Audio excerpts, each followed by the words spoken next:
নমস্কাৰ জিকে হাব বাই কাবেৰীলৈ সকলোকে স্বাগতম মই কাবেৰী হাজৰিকা আজিৰ এই ভিডিঅ'টোত মই এজন বিখ্যাত অসমীয়া কবি সাহিত্যিক নাট্যকাৰ শিশু সাহিত্যিক নৱকান্ত বৰুৱাদেৱৰ বিষয়ে আলোচনা কৰিম তেখেতৰ 1926 চনৰ 29 ডিচেম্বৰ তাৰিখে গুৱাহাটীত জন্ম হৈছিল আৰু 2002 চনৰ 14 জুলাই তাৰিখে মৃত্যু হৈছিল আশা কৰোঁ ভিডিঅ'টো চাই আপোনালোক উপকৃত হ'ব আৰু যদি আপোনালোকে মোৰ ভিডিঅ'বোৰ চাই ভাল পায় প্লিজ মোৰ ভিডিঅ'বোৰ লাইক কৰিব আৰু মোৰ চেনেলটো সাবস্ক্ৰাইব কৰিবলৈ নাপাহৰিব আহক আমি প্ৰশ্নসমূহ আলোচনা কৰোঁ Question number 1 Nabakanta Barua has an immense contribution to children's literature in Assam অসমীয়া শিশু সাহিত্য জগতলৈ নৱকান্ত বৰুৱাদেৱৰ যথেষ্ট অৰিহণা আছে he edited to children's magazine তেখেতে দুখন শিশু আলোচনী সম্পাদনা কৰিছিলে one is Jonbai and other is what এখনৰ নাম হৈছে জোনবাই আৰু আনখনৰ নাম কি অপশ্যনবোৰ হৈছে option A Hiralu option B Pohar option C Mukuta option D Lora বন্ধু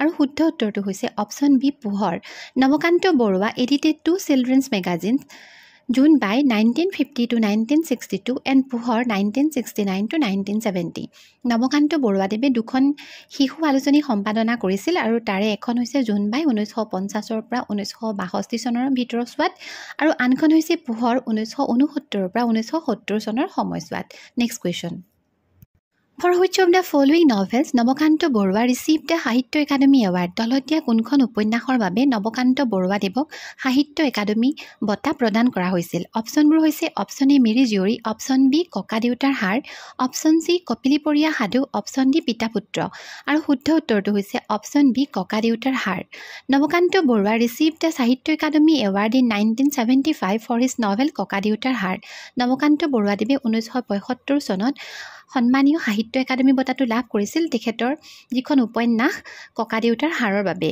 মিৰিজুৰি was written by Rajanikanta Bordoloi Mirijuri উপন্যাসখন ৰজনীকান্ত বৰদলৈ দেৱৰ দ্বাৰা ৰচিত Kapiliparia Sadhu was written by Nabakanta Barua and Pita Putra was written by Homen Borgohain Kapiliparia সাধুখন নৱকান্ত বৰুৱাদেৱে লিখা আৰু পিতা পুত্ৰ সেইখনো হোমেন বৰগোহাঁইদেৱৰ ৰচিত next question Nabakanta Barua received the Assam Prakashan Parishad award for which of the following books Nabakanta বৰুৱাদেৱে তলৰ কোনখন গ্ৰন্থৰ বাবে অসম প্ৰকাশন পৰিষদ বঁটা লাভ কৰিছিল অপশ্যনবোৰ হৈছে অপশ্যন এ উমলা ঘৰৰ পুথি অপশ্যন বি ককা দেউতাৰ হাড় অপশ্যন চি মূৰ আৰু পৃথিৱীৰ option D none of the above আৰু শুদ্ধ উত্তৰটো হৈছে অপশ্যন চি মূৰ আৰু পৃথিৱীৰ Nabakanta Barua received the Assam Prakashan Parishad award in 1974 for his book মূৰ আৰু পৃথিৱীৰ নৱকান্ত বৰুৱাদেৱে অসম প্ৰকাশন পৰিষদ বঁটা তেখেতৰ মূৰ আৰু পৃথিৱীৰ শীৰ্ষক গ্ৰন্থখনৰ বাবে 1974 চনত লাভ কৰিছিল He also received Assam Valley Literary Award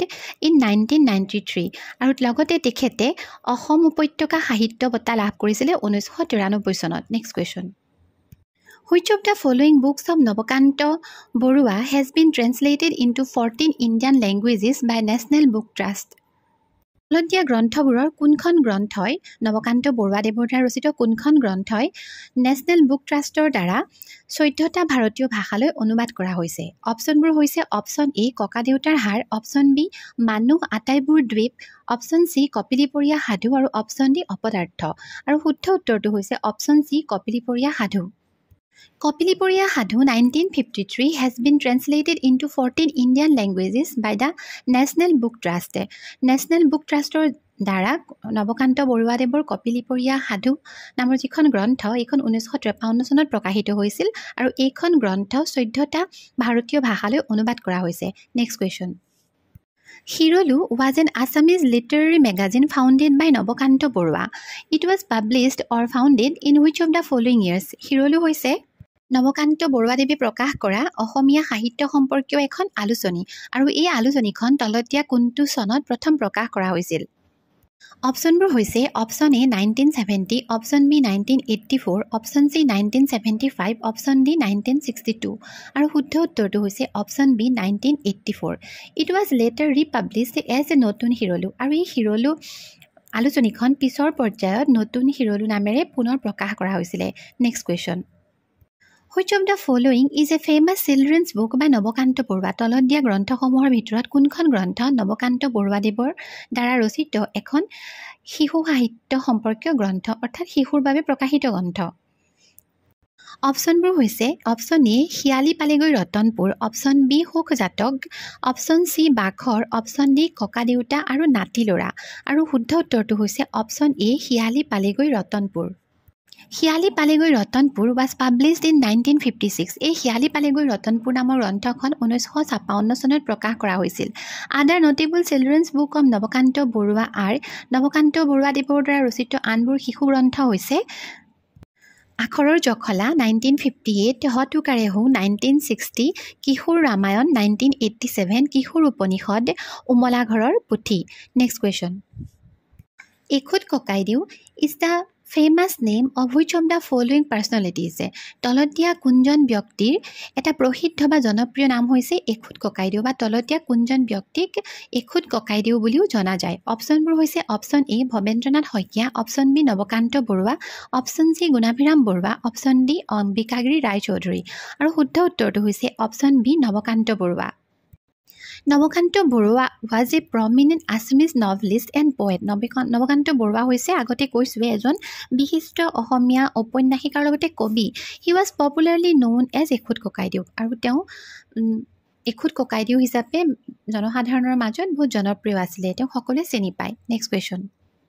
Nabakanta Barua was elected as the president of Assam Sahitya Sabha for how many times. নৱকান্ত বৰুৱাদেৱক অসম সাহিত্য সভাৰ প্ৰেচিডেণ্ট সভাপতি হিচাপে কিমান বাৰ বা কেইবাৰ নিৰ্বাচন কৰা হৈছিলে। অপশ্যনবোৰ হৈছে option A 1 time, option B 2 times, option C 3 times, option D none of the above. আৰু শুদ্ধ উত্তৰটো হৈছে option B 2 times. He was elected the president of Assam Sahitya Sabha 2 times. তেখেতক দুবাৰ অসম সাহিত্য সভাৰ সভাপতি হিচাপে নিৰ্বাচিত কৰা হৈছিলে। First time in Dhing 1968 and again in Biswanath Chariali in 1990। প্ৰথমবাৰ ধিং অধিৱেশনত 1968 চনত তেওঁ সভাপতিত্ব কৰিছিল, আৰু দ্বিতীয়বাৰ 1990 চনত বিশ্বনাথ চাৰিআলি যি অধিৱেশন তেখেতে তাত সভাপতিত্ব কৰিছিলে। Next question.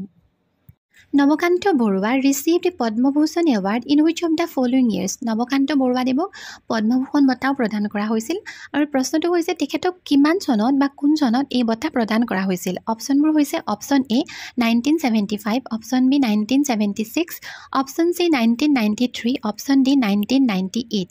আৰু শুদ্ধ উত্তৰটো হৈছে option B 1976। Nabakanta Barua received a Padma Bhushan award in 1976 for his contribution to literature and education. সাহিত্য আৰু শিক্ষাৰ ক্ষেত্ৰত তেখেতৰ যি অৱদান আছিলে তাৰ বাবে 1976 চনত নৱকান্ত বৰুৱাদেৱক পদ্মভূষণ বঁটা প্ৰদান কৰা হৈছিলে। Next question. Sima Dutta is the pen name of which of the following poets. তলত দিয়া কোনজন কবিৰ ছদ্মনামটো হৈছে সীমা দত্ত। অপশ্যনবোৰ হৈছে option A Debakanta Barua, option B Gunabhiram Barua, option C Nabakanta Barua, option D Chandrakumar Agarwala. আৰু শুদ্ধ উত্তৰটো হৈছে option C Nabakanta Barua. Nabakanta Barua wrote many poems with the pen name Sima Dutta. Nabakanta বৰুৱাই সীমা দত্ত ছদ্মনামেৰে বহুতো কবিতা ৰচনা কৰিছে, আৰু লগতে তেখেতক এখুত ককাইদেউ বুলিও জনা যায়। বন্ধুসকল, আজিৰ ভিডিঅ'টোত ইমানেই। আশা কৰোঁ ভিডিঅ'টো চাই আপোনালোকে ভাল পালে, আৰু যদি মোৰ ভিডিঅ'বোৰ চাই আপোনালোকে ভাল পায় প্লিজ মোৰ ভিডিঅ'বোৰ লাইক কৰিব আৰু মোৰ চেনেলটো ছাবস্ক্ৰাইব কৰিবলৈ নাপাহৰিব। ধন্যবাদ।